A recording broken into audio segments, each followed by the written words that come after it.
Hi everyone, this is Josh Carney. I'm a recording and mixing engineer, producer, songwriter, and a longtime user of Logic Pro, and welcome to my Essential Beginner's Guide to Logic Pro. In this course, I'll demonstrate the fundamentals of working in Logic Pro, Apple's flagship DAW, or Digital Audio Workstation.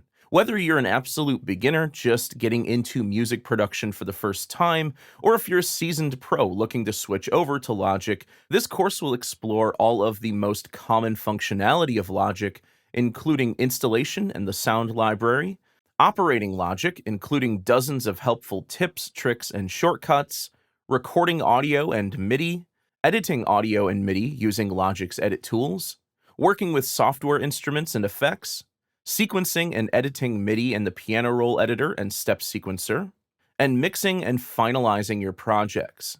The first step to using Logic is to install it, and you'll also want to install Logic's sound library. So the first thing I'm going to do is I'm going to open up the App Store, and since I've already purchased Logic, I just need to sign in and then search up Logic.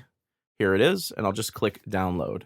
In this course, I'll be using Logic version 10.7, the most recent version of Logic at the time of making this video. However, almost all of the same functionality is available in Logic 10.6 and 10.5. So if you're using either of those versions, you'll be just fine following along with this course.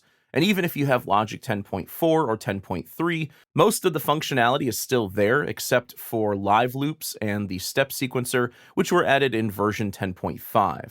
So if you can update to version 10.5 or higher, I would highly recommend it. Once you've downloaded Logic in the App Store, you can open it here directly from the App Store.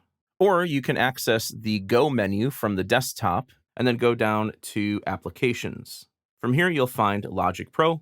So I'll go ahead and double click on that to open it up. By default, you'll get the startup menu here. We'll come back to this in the next video, but I'm just going to create a new empty project for now. And this will ask you what type of track you want to create. I'm just going to create a software instrument for now. The next thing I want to do is download the entire Logic sound library. So to do this, I'll go up to Logic Pro, Sound Library, and there's an option here to download all available sounds, but I'm going to go to Open Sound Library Manager. You can select all uninstalled, and then click Install. And then up at the top, you'll see the status bar showing how far along the download has come. Now for me, this is only 1.35 gigabytes. This is because I've already downloaded a good chunk of the sound library. But if you've never downloaded Logic's sound library, this could take several hours depending on your internet speed. Logic has one of the most extensive stock sound libraries of any modern DAW.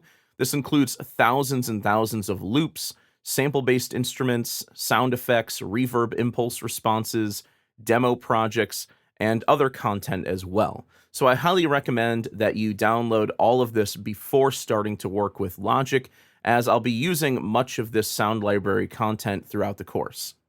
And here, this is just going to confirm that you do want to install the sound library, so you just enter in your user password for your computer. And then Logic will begin installing the sound library files.